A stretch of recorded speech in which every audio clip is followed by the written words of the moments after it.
Eddie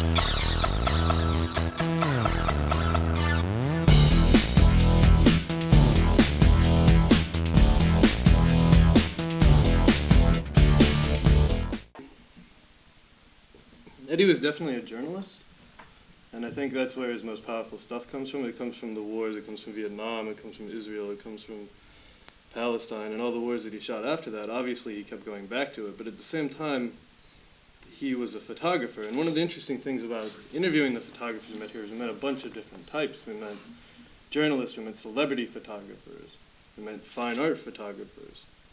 And I think the thing about Eddie was he wasn't happy just really staying with one medium. And like he said about Penthouse, you know, he took those photographs before it became sleazy, before it became, you know, when there was some integrity to him.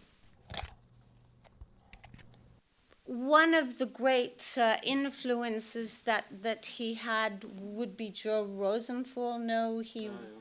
Joe Rosenthal was the man who took the raising of the flag that Clint Eastwood made, Flags of Our Fathers.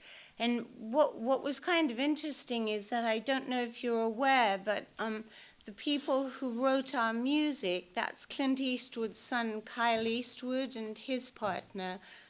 On this book with Kerry Kennedy, Eddie actually paid his own way to travel to Burma and Cambodia.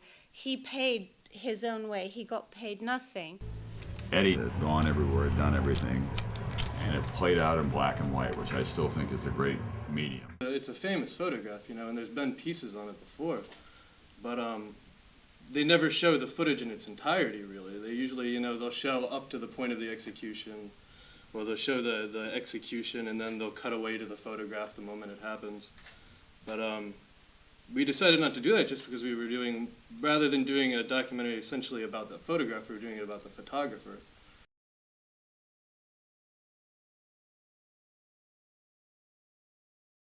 How the hell am I going to make a good, interesting documentary now that my subject has died?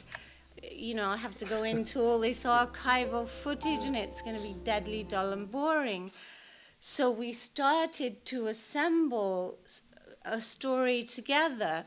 And every night I would go to bed and say, Eddie, please give me your voice. Eddie, please help me find your voice.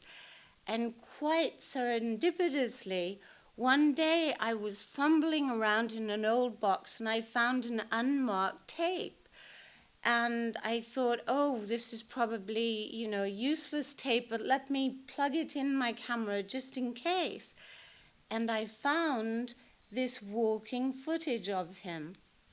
And I labeled this tape Eddie from God. So the footage was kind of not that well shot, but what we did was Isaac then went out and shot points of view of New York and tried to make the footage a bit more exciting.